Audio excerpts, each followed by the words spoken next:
지난 주일날 예배를 마치고 나니까 우리 교회 한 집사님께서 저에게 선물 하나를 갖고 오셨습니다.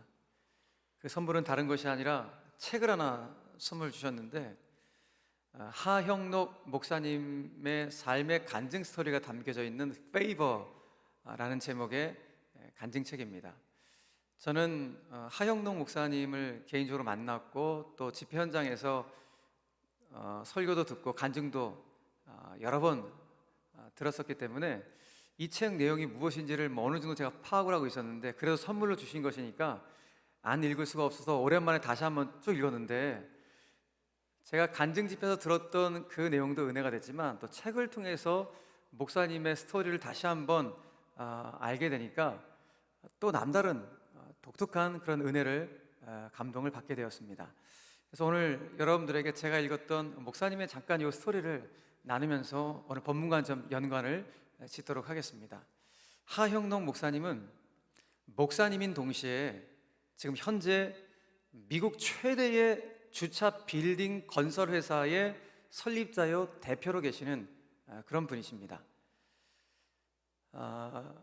지금 미국 사회하고 또 한국 교회가 목사님의 이 회사를 팀 하스라는 이 회사를 굉장히 주목하고 있는데, 그 대표적인 이유 중에 하나가 무엇인가 하면은 이 회사가 가지고 있는 회사의 사훈이 우리 회사는 이웃을 섬기기 위해 존재한다라는 이 사명 선언문을 가지고 있는 회사이기 때문에 그렇습니다. 그래서 이 사훈대로 이 회사가 미국 사회에서 굉장히 섬김의 사역들을 많이 하는 것으로 유명합니다. 여러분, 회사라는 것은 이윤을 추구하는 것이 목적이죠. 이윤을 추구하는 것이 목적인 회사가 이와 같은 미션 스테이트먼트, 사명 선언문을 갖고 있다는 것이 참 특이합니다. 책을 읽으면서 저 개인적으로 감동이 되었던 또 한 구절의 대목이 있었는데, 목사님은 지금도 어떤 중요한 결정, 선택을 할 때면 어떻게 결정을 하는가? 그 대목이 이렇습니다. 저는 언제나 고민하지 않고 어떤 선택할 사항이 있으면 희생이 따르는 쪽으로 결정합니다 라는 이와 같은 말씀을 하시는 대목이 있는데, 이 부분이 굉장히 저에게 도전이 되었습니다. 그러니까 우리의 어떤 산술적인 생각을 와장창 깨버리는 말이 아닐 수가 없죠. 우리의 이성적이고 계산적인 생각을 볼 때면 어떻게 희생하는 쪽으로 따르는 것이, 그 결정을 하는 것이 옳은 방법일 수 있을까, 그런 생각을 하게 되는데, 이분의 선택 방법은 언제나 희생하는 쪽을 결정하게 된다. 그런데 그 희생하는 쪽을 결정하나 되니 하나님의 역사를 경험하게 됐다는 그 내용들이 책에 고스란히 실려져 있는 것입니다. 그러니까 이것이 목사님의 삶의 철학인 것이죠. 자, 그렇다면 도대체 하 목사님은 어떤 계기를 통해서 이와 같은 회사의 사원을 갖게 되었고 또 이런 삶의 철학을 갖게 되었던 것일까 궁금하지 않을 수가 없으시죠? 그 계기는 지금으로부터 30년 전 하 목사님이 32살 때의 일입니다. 그때 갑자기 날벼락처럼 찾아온 심실빈맥증이라는 심장병을 걸리면서 이와 같은 삶의 철학을 갖게 된 것이죠. 심실빈맥증이라는 이 병이 어떤 병인가 하면은, 저 여러분들 지금 심장은 아주 정상적으로 뛰고 있죠. 이렇게 쿵쿵 규칙적으로 뛰고 있어요. 근데 이 병에 걸리면 불규칙적으로, 그러니까 비정상 경우에는 이 심장이 갑자기 너무 빠르게 꽝꽝꽝꽝꽝꽝 갑자기 호흡곤란이 와서 쓰러지게 해서 죽음까지 가게 되는 무서운 병이 이 심실빈맥증이라는 심장병입니다. 32살의 나이에 필라델피아 한인사회에서 자랑거리였던, 아메리칸 드림을 이루면서 성공대로를 달리고 있던 바로 이 사람에게 이 병이 찾아오게 된 것입니다. 병원에 입원해서 온갖 치료의 방법들을 다 동원합니다. 몇 개월 동안 다 동원합니다. 그런데 마지막 방법은 심장을 이식하는 길 외에는 다른 방법이 없었던 것입니다. 그래서 심장병동에 입원을 하게 되죠. 32살의 하형록이 입원한 그 심장병동을 보니까 그 환자들이 자기에게 맞는 심장을 찾으려고 다 있는 분들이에요. 근데 자기에게 맞는 심장이 쉽게 찾아옵니까? 그렇지 못하니까 거의 일주일에 한 명꼴로 죽어나가는 곳이 그 심장병동, 그러니까 한마디로 죽음의 병동입니다. 그러니까 하형록도 어떻게 보면 죽음을 기다리고 있는 것이죠. 그래서 그 죽음의 병동에서 무엇을 선택했는가? 생명의 말씀인 성경을 읽어야겠다라고 결단을 합니다. 죽더라도 성경을 한번 읽고 죽어야겠다라는 그런 마음이 작동되는지는 모르겠지만은, 어려서부터 교회는 계속 다녀왔지만은 한 번도 성경을 창세기부터 요한계시록까지 읽어본 적이 없는 거예요. 그래서 내가 한번 죽더라도 이 병실에서 하나님 말씀 한번 읽어봐야겠다라고 작정을 하고 읽기 시작합니다. 성경을 여러 번 통독하는 과정 가운데 느끼게 된, 아주 전율적으로 느끼게 된 감동이 무엇이었는가 하면은, 여러분들과 제가 너무 잘 아는 내용이에요. 성경의 핵심 내용은 하나님을 사랑한다면 내 이웃을 내 몸과 같이 사랑하라, 이것이 성경의 핵심을 깨닫게 된 것입니다. 여러분, 이거 우리가 너무 잘 아는 거 아닙니까? 그렇죠. 성경은 딱 두 가지예요. 하나님 사랑과 이웃 사랑. 그래서 하나님을 사랑한다고 고백한다면 이웃을 사랑하는 것이 지극히 당연한 것이 성경의 가르침인 것입니다. 그래서 이 진리를 깨달으면서 이런 생각을 한 거예요. 이 하 목사님이 그 당시에, 나는 지금까지 살아오면서 내 옆에 있는 이웃들은 나하고 전혀 상관이 없는 사람이라고, 중요하지 않는 그런 부류라고 나는 그렇게 치부하며 살아왔는데, 지금 이 순간 이 죽음의 병동이 심장병동에서 그 이웃의 심장이 나에게 오지 않으면 나는 단 한 번도 숨도 제대로 쉴 수 없는 이런 신세, 이런 병이, 어쩌면 주님이 이걸 깨달아고 나에게 이 병을 주셨는가? 라는 생각을 하게 되었다는 것입니다. 그러면서 그 성경을 읽으면서 하나님 앞에 서원을 합니다. 하나님, 저를 정말 살려주신다면 이 성경의 가르침대로 저 정말 이웃을 섬기면서 이웃을 사랑하면서 살고 싶습니다. 어려움에 처한 저 이웃들 냉정하게 방관하지 않고 그들에게 찾아가서 이웃을 돕는 그런 삶을 살고 싶습니다. 이런 서원이 절로 나오게 된 것입니다. 그런데 이 서원을 하고 얼마 되지 않아서 실제로 하영록에게 딱 맞는 심장이 나타나게 된 것입니다. 얼마나 기쁩니까? 여러분, 심장병동에 있는 분들의 소원은 나에게 딱 맞는 심장이 오는 거예요. 나에게 딱 맞는 심장이 온다는 게 쉽습니까? 그러니까 심장병동에 계신 분들이 사망하는 케이스는 뭐예요? 본인에게 딱 맞는 심장을 기다리다가 죽는 거예요. 이거 기다리다가 죽는 분들이 너무너무 많은 것입니다. 그런데 하영록에는 본인에게 딱 맞는 심장이 나타났다는 소식을 주치의로부터 들으니 이게 얼마나 기쁘고 감사합니다. 하나님 감사합니다. 하나님 감사합니다. 감사가 터져 나오는 거예요. 주치의가 그날 와서 당신에게 딱 맞는 심장이 왔으니까 오늘 당장 수술할 테니까 수술 준비하십시오 라는 이야기를 듣습니다. 그런데 그 순간 그 주치의가 중얼중얼하는 소리가 선명하게 하영록의 귀에 들리게 된 거예요. 그 소리는 무엇인가 하면은, 당신 옆방에 있는 한 여자분이 있는데 그 여자분이 오늘 이 심장 이식을 받지 못하면은 이분은 이틀 안에 사망하게 되는데, 이게 참 어찌된 일인지 오늘 당신이 받게 된 이 심장하고 그녀가 받아야 될 심장하고 심장이 똑같습니다. 같은 O형이고 심장은 압력이란 게 있대요. 압력도 심장이 똑같고 심지어 사이즈까지 심장이 똑같습니다. 이 이야기를 그 주치의가 중얼중얼하면서 하더라는 거예요. 그러니까 뒤통수를 한 대 얻어맞은 것 같은, 이런 가격을 맞은 것 같은 그런 느낌이 너무 큰 충격을 받아서 소스라치게 놀랐습니다.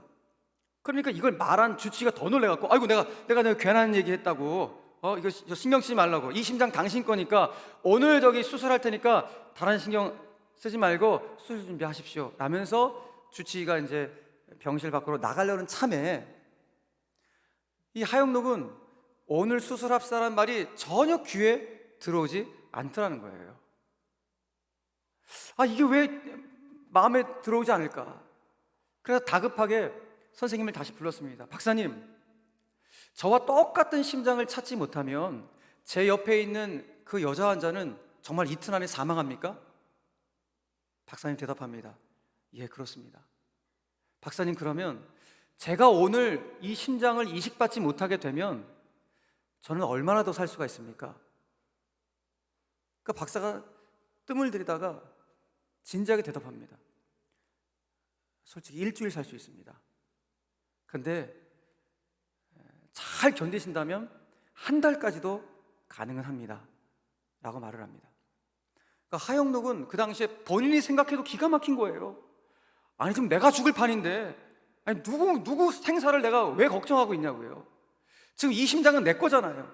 내가 이 심장 이식 받아서 내 사랑하는 아내와 내 사랑하는 두 딸이는 가정으로 갈 수 있는 유일한 기회인데 내가 지금 왜 엉뚱한 생각을 하고 있냐고요. 그러니까 하영록이 본인이 생각해도 너무 기가 막혔던 것입니다. 그러니까 순간 온갖 생각이 뒤섞였대요. 내가 얼마 전에 성경을 읽고 깨달아서 하나님, 내가 이웃을 섬기며 이웃을 사랑하며 살겠다고 거룩한 다짐을 했는데 그 다짐하고 오늘의 이 상황은 별개의 것입니까? 라고 생각을 한 거예요. 그러니까 하영록이 스스로에게 질문을 던진 거예요. 맞아, 그 별개의 거야. 나하고 이거는 전혀 상관없는 거야. 상관없는 거야. 나 이 심장 이식 받아갖고 빨리 회복돼갖고 내 가족들에 가고 내 하나님께 다짐했잖아. 나 이웃들 섬기며 살겠다고 빨리 건강한 모습으로 태어나갖고 이웃들을 위해서 섬기며 살아가야지 라고 생각하는 게 정상적인 생각일 텐데 이런 생각은 전혀 안 들고 자꾸 다른 목소리가 자기 귀에 들리다는 거예요. 마음속으로. 어떤 소리겠습니까? 저 죽어가는 여인에게 네 심장이 필요하다. 저 죽어가는 여인에게 네 심장이 필요하다. 이런 말이 계속 들려오다는 거예요. 너무 거룩한 부담감으로 들려오게 되었다는 것입니다. 여러분, 이웃을 사랑한다고 하는 것은 내가 주고 싶은 걸 주는 것이 아니라 그들이 필요한 것을 주는, 이것이 신앙적인 양심인데 그 신앙의 양심이 하영록의 내면을 계속해서 두드리고 있었던 것입니다. 결국 하영록이 박사에게 말을 합니다. 박사님, 이 심장 옆방에 있는 그 환자에게 주십시오. 주치의가 화들짝 놀라면서 무슨 소리 하냐고. 이거 당신 심장입니다. 당신 심장. 만약에 이 심장 당신이 안 갖고 저 옆에 있는 그 자매에게 가면은 이 병원에 있는 모든 사람들이 나를 죽일 놈으로 생각합니다. 나 비난받습니다. 이거 말도 안 되니까 말 꺼내지 마십시오 라고 이야기를 합니다. 그러니까 신랑이가 계속 오고 가는 거예요. 아니라고, 주십시오. 만약에 당신이 정 주고 싶다면 이건 당신 혼자 결정한 문제가 아니라 가족들하고 상의하십시오. 이건 목숨이 왔다 갔다 하는 일인데 어떻게 이렇게 쉽게 결정할 수가 있겠습니까? 반드시 가족들하고 상의를 하십시오. 근데 하영록은 알고 있었어요. 뭘 알고 있습니까? 가족들이 반대할 것을 알고 있는 거예요. 그리고 본인도 알고 있어요. 뭘요? 만약에, 정말 만약에 내 두 딸과 내 아내가 나와 똑같은 상황을 벌어진다면 자기도 극구 반대할 것임을 본인도 알고 있는 거예요. 그런데 이 하나님이 자꾸 거룩한 부담감을 주시니까 이걸 어떻게 할 수가 없는 거예요. 그러니까 의사와 신랑이를 계속 벌이다 끝내 가족이 오기 전에 의사를 주치의를 설득하면서 이 심장을 옆에 있는 병실에 있는 자매에게 건네주게 됩니다. 2년 동안 기다린 심장이었는데 불과 1시간도 안 돼서 옆에 있는 누군가에게 가게 되었습니다. 다행히도 이 심장을 받았던 옆에 있는 그 자매님은 기적적으로 목숨을 건질 수가 있었다고 하죠. 그런데 문제는 무엇입니까? 이 심장을 건네준 하영록이 쓰러진 거예요. 짧으면 일주일, 길면 한 달이라고 했는데 하영록이 쓰러져 버린 거죠. 그러자 온 병원이 난리가 난 거예요. 특별히 이 사람이 자기에게 온 심장을 누군가한테 줬다는 이 선행의 이야기가 병원 내에 전역이 다 퍼지면서 이 사람만큼 우리 병원에서 살려야 됩니다. 총동원해갖고 어떻게든 살리게 되었습니다. 그리고 너무너무 감사한 것은 정말 거의 정확하게 한 달 만에 하영록에게 딱 맞는 심장이 도착이 된 거예요. 그래서 이 심장 이식을 받아서 정말 합병증 없이 깨끗하게 수술이 이루어졌고 이후에 퇴원하여 건강을 되찾은 다음에 그 팀하스라는 회사를 설립하게 된 것입니다. 그 회사를 설립하여 그 회사의 사원을 우리 회사는 이웃을 섬기기 위해 존재합니다 라는 사원을 걸게 된 것입니다. 그 이후에 이 회사의 성장 속도가 어마어마한 거예요. 하나님이 복을 주시는데 정말 너무나 기적 같은 복을, 미국 최대의 주차 빌딩 건설 회사를 만들 정도의 그 복을 허락해 주셨던 것입니다. 그러니 이 놀라운 은혜를 받았던 하영록 목사님은 지금도 중요한 선택과 결정을 하게 될 때 나는 언제나 희생하는 쪽을 선택합니다. 어떻게 하면 잘 섬길까? 섬기는 쪽으로 나는 선택하고 결정을 합니다. 바로 이 희생과 섬김이 인생 하영록이라는 한 사람, 이 하영록이라는 인생의 비밀이었다라는 사실을 간증으로 써내놓은 책이 이 페이버라는 책입니다. 자, 그런데 오늘 예수님은 저와 여러분들에게도 이와 비슷한 인생의 보화를 캐내길 원하십니다. 하영록 목사님에게 일어났던 이 일, 그 희생과 섬김의 역사를 통하여 하나님께 주셨던 그 복의 역사가 우리가 오늘 캐내야 될 인생의 보화임을 주님이 말씀해주고 있다는 것이죠. 자, 지금 예수님께서 예루살렘을 향하여 제자들과 함께 뚜벅뚜벅 걸어가고 계십니다. 예루살렘으로 지금 걷고 계시는 목적은 단 하나, 저와 여러분들, 우리 인류를 죄를 대속하여 구원해 주시기 위하여 십자가 사명을 감당하시기 위하여 예루살렘으로 지금 가고 계시는 거예요. 그 길목 위에서 예수님이 오늘 제자들에게 나는 잠시 후에 조롱과 멸시를 받고 가혹적인 죽음을 당하게 될 것이다 라는 당신의 순환을 예고하시는 장면을 오늘 우리가 보여주고 있는 것입니다. 마가복음에서는 예수님께서 순환 예고가 3번 나와요. 오늘이 그 3번째예요. 오늘 보면 바로 윗구절에 이것이 나오고 있는데 첫 번째, 두 번째, 오늘 3번째 이 순환 예고를 하고 있는 것입니다. 그러니 예수님께서 고난을 당하시고 죽으신다는 이 예고를 받았다면 이건 굉장히 엄중하고도 위급한 순간이 아닐 수가 없습니다. 그런데 이 엄중하고도 위급한 순간에 이 사태의 심각성을 전혀 인지하지 못했는지 제자들 가운데 오늘 야고보와 요한이라는 이 두 사람이 예수님께 다가와서 이런 부탁을 하는 것입니다. 35절 말씀입니다. 선생님이여, 무엇이든지 우리가 구하는 바를 우리에게 하여 주시기를 원하옵나이다. 우리가 원하는 건 다 좀 들어주십시오 라고 이야기를 했다는 것입니다. 여러분, 아마도 이 야고보와 요한은 본인들이 삶을 다 버리고 예수님을 전적으로 쫓아서 지금은 살고 있으니 예수님이 이 정도 요구는 우리에게 들어주지 않겠어? 이런 생각을 아마 요구를 했던 것 같습니다. 그래서 노골적으로 요구를 했어요. 우리가 원하는 거 다 들어주세요. 그리고 오늘 본문에 보니까 특별히 뭘 요구했습니까? 자리를 요구하고 있는 것을 보게 됩니다. 예수님의 당신의 그 어마어마한 능력으로 지금 우리를 압제하는 로마 제국을 멸망시키시고 당신이 유대 나라의 왕이 되면 우리가 그 왕의 좌우편에 앉게 해 주십시오라는 이 자리 다툼, 이 자리 요구를 하고 있는 야고보와 요한의 모습을 우리에게 보여주고 있는 것이죠. 여러분, 이 엄중한 상황에도 아랑곳하지 않고 한 자리 달라고 하는 이 제자들의 모습 참 씁쓸합니다. 이런 엄중한 상황에도 아랑곳하지 않고 내가 원하는 거 다 들어주십시오라고 졸라대고 있는 이 제자들의 모습이, 이 철딱선이 없는 이 제자들의 모습이 지금 저의 모습은 아닌지 오늘 본문을 통해서 묵상케 되었습니다. 자, 그런데 오늘 우리가 성경적으로 하나 주목할 사항이 하나 있습니다. 오늘 본문의 내용이 저 마태복음 20장에도 똑같이 나와요. 오늘 본문과 마태복음 20장은 똑같은 내용을 다루고 있는데 오늘 본문에서는 예수님께 자리를 요구한 사람이 야고보와 요한이에요. 근데 마태복음 20장에서는 야고보와 요한의 어머니가 자리를 청탁하는 것으로 나옵니다. 그러니까 어느 시대 어느 나라든지 자식 잘 되기 바라는 부모의 마음은 다 인지상정 아니겠습니까? 그러니까 야고보와 요한의 어머니가 거의 이 시대의 치맛바람의 원조격임을 우리는 알게 되죠. 여러분, 그렇다면 예수님한테 자리를 요구한 사람은 야고보와 요한이에요? 아니면 야고보와 요한의 어머니예요? 도대체 누가 요구한 것입니까? 우리는 어떻게 알 수 있을까요? 사복음서 마태, 마가, 누가, 요한복음 중에서 가장 먼저 기록된 복음서가 우리가 지금 읽고 있는 마가복음이에요. 마가복음이 원복음이에요. 그러니 우리는 예수님께 자리를 청탁한 사람들은 야고보와 요한임을 우리는 정확하게 알 수가 있죠. 그럼 왜 마태복음의 저자인 마태는 야고보와 요한의 어머니가 청탁한 것으로 나타내면서 어머니를 드러내고 있는가 하는 것이죠.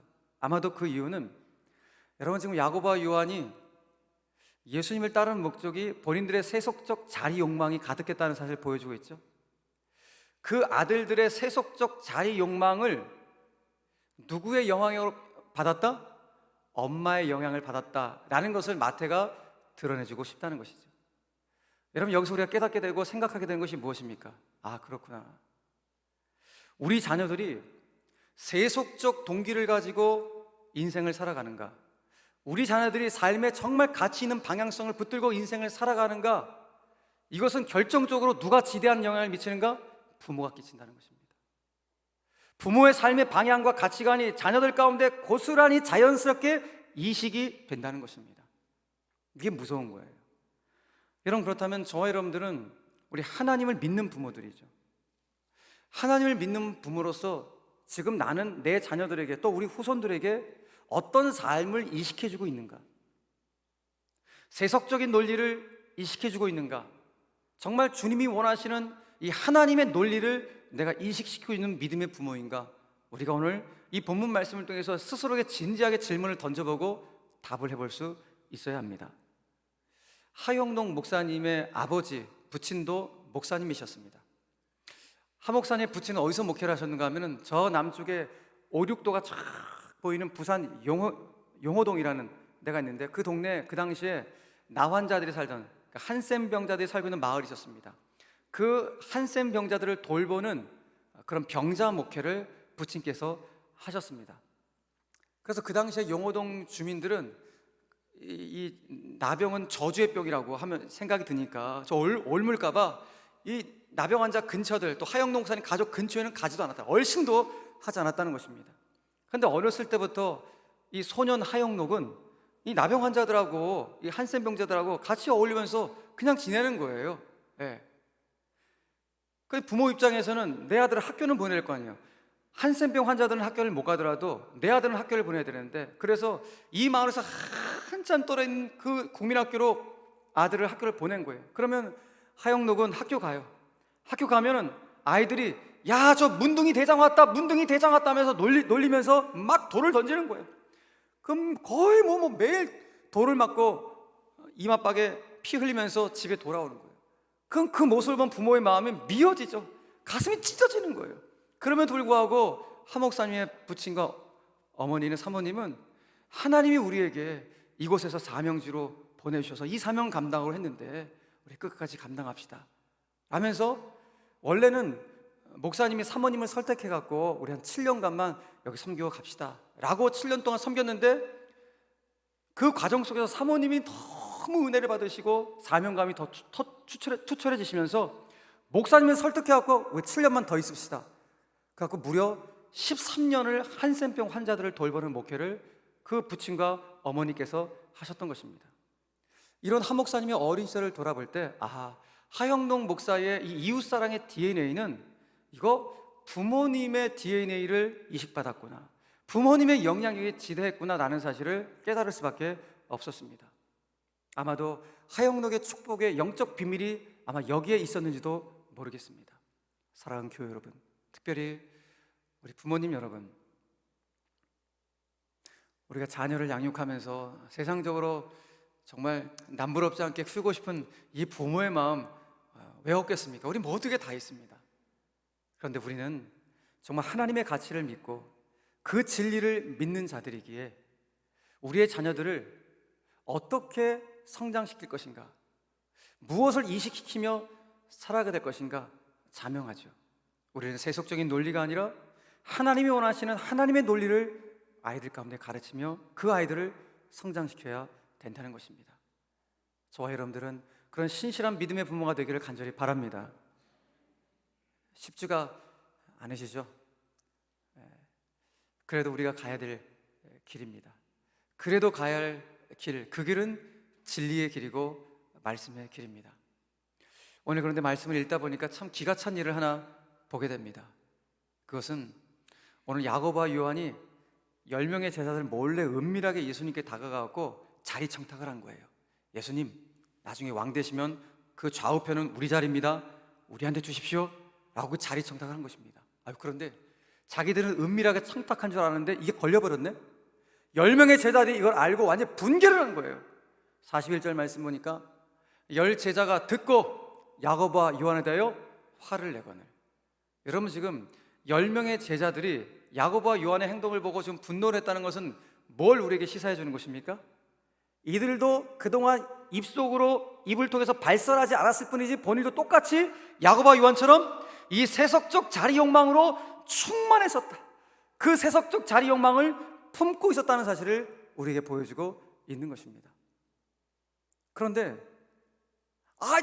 그 선수를 야고보하고 요한한테 뺏겨버린 거예요.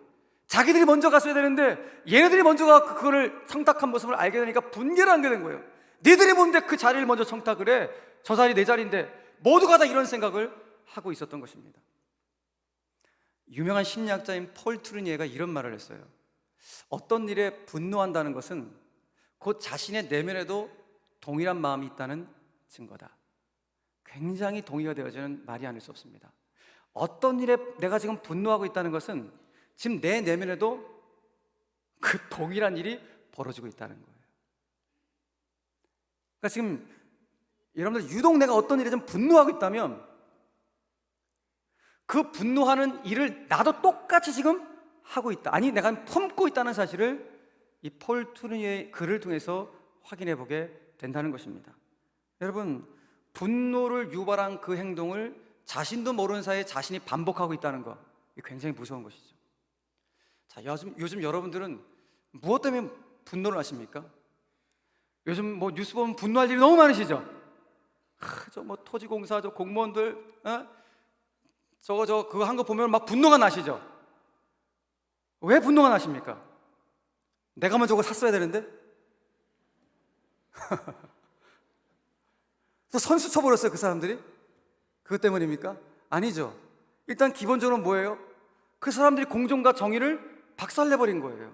해체시켜버렸어요. 그거에 대한 분노가 일어나요. 그런데 진짜 폴 투르니의 말을 곱씹어 보면 내 심령 깊은 곳에 보니까 내가 왜 분노하고 있지? 저 땅 내가 먼저 샀어야 되는데, 나 왜 그 정보를 몰랐지? 이런 마음이 우리 가운데 혹 있을지도 모른다는 것입니다. 오늘 10 제자들이 그랬다는 거예요. 그렇기 때문에 오늘 야고보와 요한의 행동을 보고 그들이 분노하고 있었던 것입니다. 저건 내 자리인데 왜 니들이 자리해?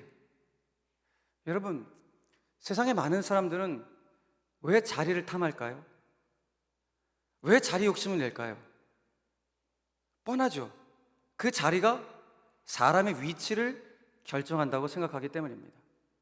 그 낮은 자리에 있는 분들은 저 높은 자리에 올라가려고 고군분투하는 것이고, 저 높은 자리에 올라가신 분들은 어떻게든지 안 내려오려고, 하강 안 하려고 막 애를 쓰는 것이고, 이게 지금 우리가 살고 있는 세상의 모습이에요. 그러니 이거를 비판할 이유는 전혀 없어요. 세상의 모습이니까. 그러나 신앙의 공동체에는, 교회는 그러면 안 된다는 것입니다. 세상은 그럴지라도 교회는 세상이 선택한 방법과는 정반대로 가야 됩니다. 그래야지만이 세상의 교회의 매력을 느끼는 것입니다. 왜 요즘에 세상의 교회의 매력을 느끼지 못합니까? 똑같다는 거예요. 자기들이랑 우리랑 똑같다는 거예요. 욕심내는 거 똑같고, 자리 탐하는 거 똑같고, 아무튼 다 똑같다는 거예요. 심지어 안타까운 것은 세상 사람들과 싸우는 거 보면 더 지독하게, 더 심하게 싸우는 그런 교인들의 모습 보면서 교회 안에서도 그런 자리 다툼이 일어나고, 그런 교회의 주도권, 헤게모니 싸움들, 이런 일들이 일어나는 뉴스거리가 되는 모습을 보면서 똑같다는 것입니다. 여러분, 하나님의 시선, 하나님의 눈으로 봤을 때 하나님이 우리에게 준 직분과 직책과 자리는 정말 다 보배롭고 귀중한 자리예요. 그런데 우리 인간들이 자꾸 종교적인 차등과 계급을 만들어버립니다. 하나님이 우리에게 주신 직책과 직분과 자리는 모두가 다 섬김의 자리예요. 그런데 자꾸 우리들이 지배와 군림의 자리로 만들어버립니다. 내가 담임 목사인데, 내가 위원장인데, 이러면서 말입니다. 그래서 가끔 가다가 나오는 케이스지만 어떤 분을 보면은 저분 옛날에 안 그랬는데, 어떤 직책, 어떤 직분을 탁 맡고 나니까 사람이 완전히 변해갖고, 돌변해갖고 변질된 모습이 있는 그런 모습을 왕왕 볼 때가 있습니다. 여러분, 그렇기 때문에 교회 안에서 어떤 자리나 직분에 연연해하지 않고 그저 하나님이 나에게 주신 직분, 사명이라면 하나님이 주셨지, 그 충성스럽게 우직하게 헌신하시는 성도를 보면은 정말 고개가 절로 숙여지고 존경스럽습니다. 사랑하는 교회 여러분, 오늘 성경이 왜 이 본문의 이야기를 우리에게 던져주는 것일까요? 여러분 생각을 해보십시오. 오늘 12명의 제자들의 입장에서는 오늘 이 이야기가 나오는 것이 이게 얼마나 수치스러운 일이에요. 본인들 입장에서는. 왜요? 지금까지 본인들이 예수님을 왜 믿고 따라왔는지 그 속마음을 들켜버린 거예요. 왜 믿고 따라왔습니까? 세속적인 욕망의 자리를 탐하기 위해서 예수를 믿고 따라온 거예요. 그러니 제자들 입장에서는 오늘 이 기사가 성경에 안 나오길 바라지 않았겠습니까? 그런데 오늘 성경은 낱낱이 드러내요. 제자들의 수준이 이렇게 한심하다고, 예수를 믿겠다고 예수를 따라온다는 사람들이 이렇게 한심하다고, 그 한심한 그 이야기들을 우리에게 보여주고 있습니다. 무엇 때문입니까? 이와 같은 모습들이 2000년 전 제자들의 모습뿐만 아니라 지금 신앙생활하고 있는 바로 저와 여러분들의 모습일 수 있다는 사실을 오늘 가르쳐주기 위함인 것입니다. 여러분, 솔직히 어떠십니까? 오늘 말씀을 들으시면서 한번 가슴에 손을 얹고 솔직하게 한번 스스로에게 한번 대답해 보십시오. 여러분, 우리 지금 예수님을 왜 믿고 있습니까? 우리 지금 예수님을 왜 따라가고 있습니까? 2000년 전 변화되기 전인 그 12명의 제자들과 똑같은 그 세속적 욕망의 속내를 여전히 우리도 가지고 여러분 예수를 따라가고 있지는 않습니까? 그 세속적인 복과 높음의 자리를 갈망하며 그거 어떻게든지 소망 이루기 위해서 우리가 예수를 믿고 따르고 있지는 않습니까? 물론 예수 믿으면 복을 받지 못한다, 이런 의미를 제가 말씀드린 게 아니에요. 예수 믿으면 높은 자리에 못 올라간다, 이런 말씀 드린 것도 결코 아니에요. 예수 믿으면 복 받죠. 병도 고치죠. 그리고 지금 예수 믿는 신실한 크리스찬들, 저 사회적인 영향이 높은 자리에 있어서 정말 귀하게 쓰임받는 분들 얼마나 많이 있습니까? 그러니까 복을 바라는 마음은 결코 잘못된 것도 아니고 죄도 아니에요. 너무 지극히 정상적인 거예요. 저도 복을 바라요. 너무 지극히 정상적인 거예요. 그런데 뭘 말하는 것입니까? 우리가 예수를 믿고 따르는 동기가 이 모습이 되어서는 안 된다는 것입니다.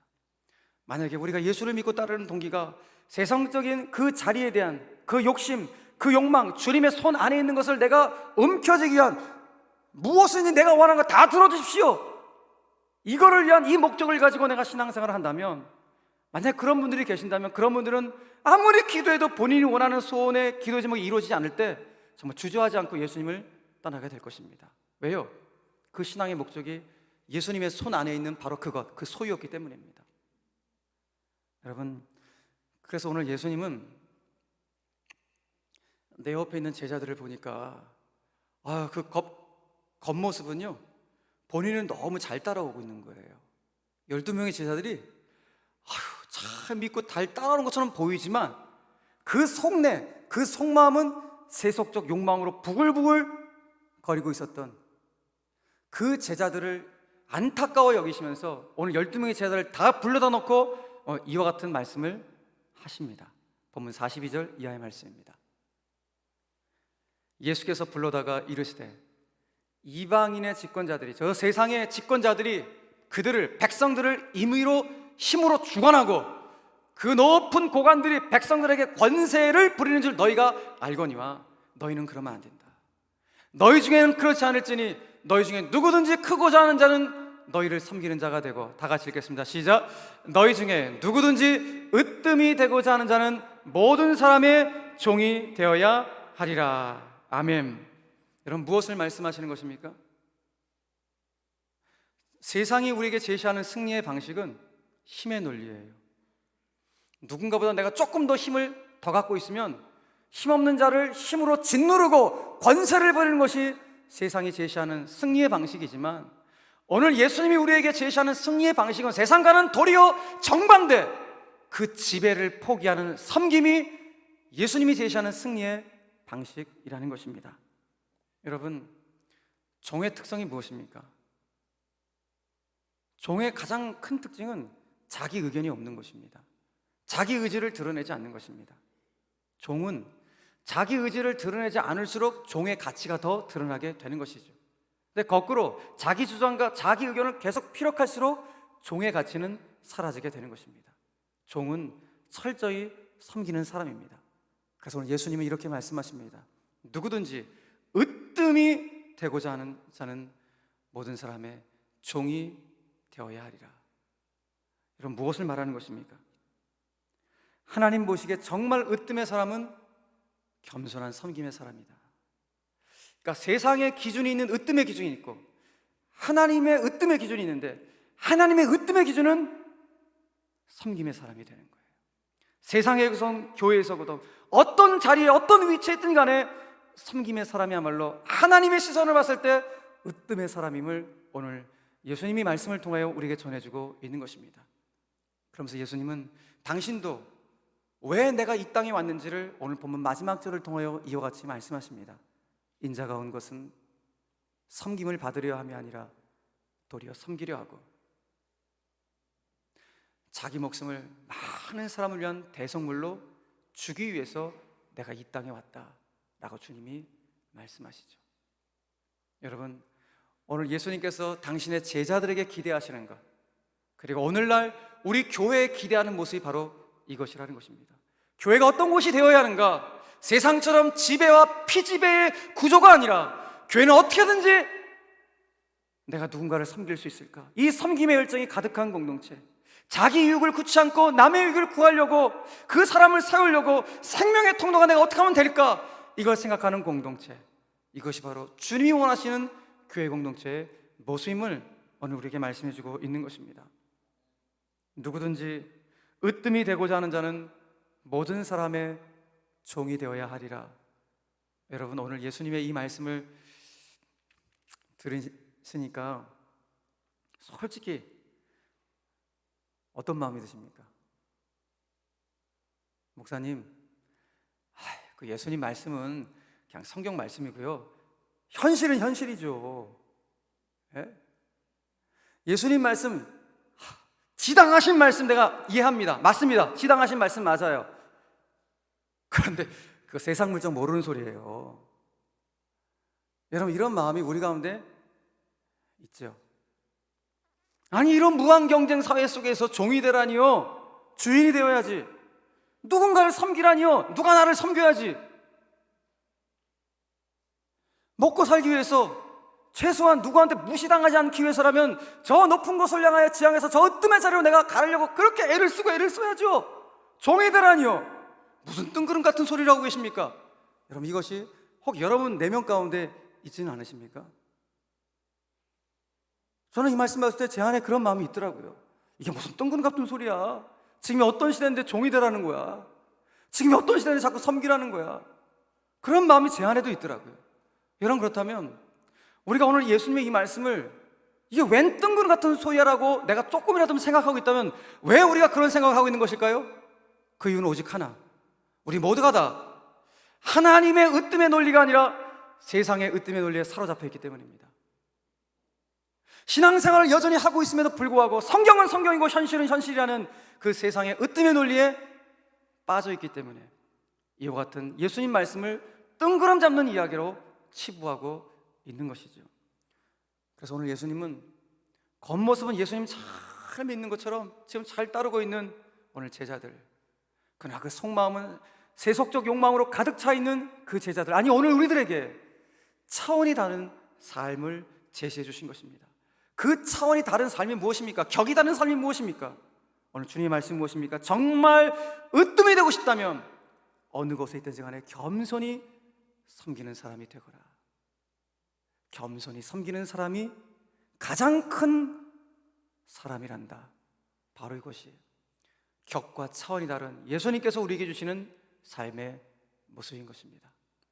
사랑하는 교회 여러분, 오늘 이 말씀을 받으신 저와 여러분들 모두가 다 주님, 세상의 으뜸의 논리에 빠지지 않게 하시고 하나님의 으뜸의 논리, 이 섬김을 붙잡으로 말미암아 하나님, 우리의 가정을 새롭게 하시고 교회를 새롭게 하시고 내가 일하는 일터를 새롭게 하시는 그 생명의 통로로 나를 사용하여 주시옵소서. 이 고백이 오늘 이 말씀을 통하여 저 여러분들 가운데 있게 되기를 주 예수 그리스도의 이름으로 간절히 축원합니다. 말씀 맺겠습니다. 저와 여러분들이 그리스도인으로서 이 세상을 살아가면서 일단 여기 있는 저와 여러분들도 세상의 으뜸의 논리에 내몰려져서는 안 되죠. 일단 우리 자신이 그 세상의 으뜸의 논리에 자꾸 빠져가면 안 되겠죠. 그런데 오늘 하나 여러분들과 나누고 싶은 것은 여기 있는 거의 대부분이 좀 부모님들이신데, 우리 부모님들이 우리 자녀들을 세상의 으뜸의 논리로 내몰지 않았으면 좋겠습니다. 너 지금 그 정도 수준 갖고는 경쟁에서 도태돼. 너 그 성적 갖고는 너 이 사회에서 너 인간 취급 못 받아.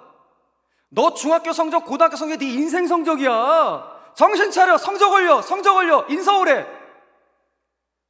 여러분, 이것이 지금 우리 자녀들 가운데 우리가 주었던 세상의 으뜸의 논리에 빠져있던 우리 부모들의 민낯은 아니었나요? 굉장히 위험하죠. 우리 자녀들에게 왜 공부를 해야 하는지, 이 공부를 해서 세상과 사회에 어떠한 유익을 끼쳐야 될 것인지, 특별히 우리는 크리스찬으로서 이 공부를 통해 하나님께 어떻게 하면 영광을 돌릴 수 있을 것인지, 이 본질적인 삶의 방향과 가치를 가르치기 전에 무조건 경쟁에서 도태되지 않게 하여 저 세상의 으뜸의 자리로 올라가라고 우리가 그렇게 아이들을 달달 볶고 있다면, 여러분, 그 아이들은 의외로 더 뒤처지게 됩니다. 신기합니다. 더 뒤처지게 됩니다. 인생, 여러분, 그 성적 하나로 결정되는 거 아닙니다. 그 좋은 성적 받아서 범죄를 저지른 사람이, 지식적인 범죄를 저지른 사람이 얼마나 많습니까? 좋은 대학, 좋은 직장에 가는 것이 우리 자녀들을 향한 꿈이 아니라, 우리 자녀들이 말씀 안에서 바르게 시대를 향하여서 하나님의 뜻을, 하나님의 영광을 이룰 수 있도록 우리가 기도하며 그 아이들을 양육해내는 것, 이것이 바로 우리 믿는 부모들의 사명이 아니겠습니까? 여러분, 지금 우리 주변에서 많이 들려지는 우리 자녀들의 아픈 소식들, 어떤 소식 듣습니까?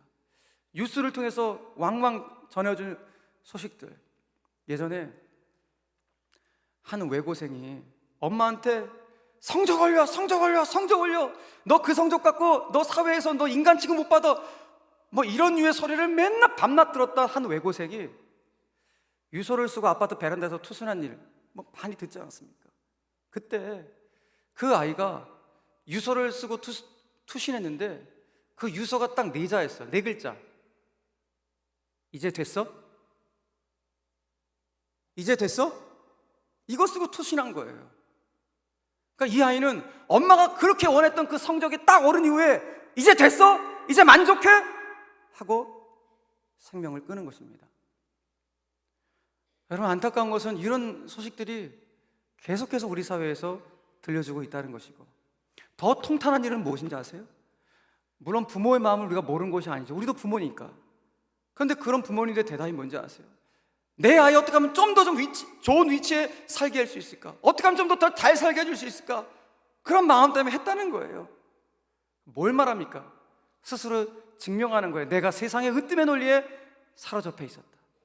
그 세상의 으뜸의 논리에 사로잡힌 나의 민낯이 바로 이것이라고 스스로 고백한 것이나 다름이 없는 것이겠죠. 사랑하는 여러분, 잊지 마십시오.